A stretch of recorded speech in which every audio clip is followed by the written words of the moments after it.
এই বৃষ্টির দিনগুলোতে আপনাদের গাছের মধ্যে গাছকে সুস্থ রাখার জন্য সপ্তাহে একবার করে ন্যূনতম ফাঙ্গিসাইড দিতে হবে। ফাঙ্গিসাইড যদি না দেওয়া হয় গাছের মধ্যে বিভিন্ন রোগ এবং পোকা আক্রমণ করে গাছের বিশাল ক্ষতি করে নেবে। বর্ষাকালের সেই বৃষ্টি দেখুন আমাদের বাগানকে কীরকম তছনছ করে দিয়েছে।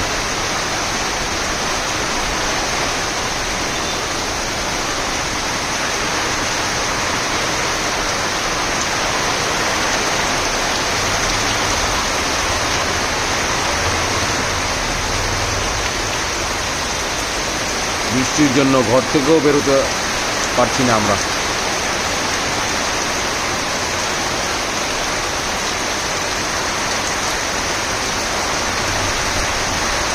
বৃষ্টি কমলেই গাছগুলিতে ফাঙ্গিসাইড এবং পেস্টিসাইড স্প্রে করতে হবে।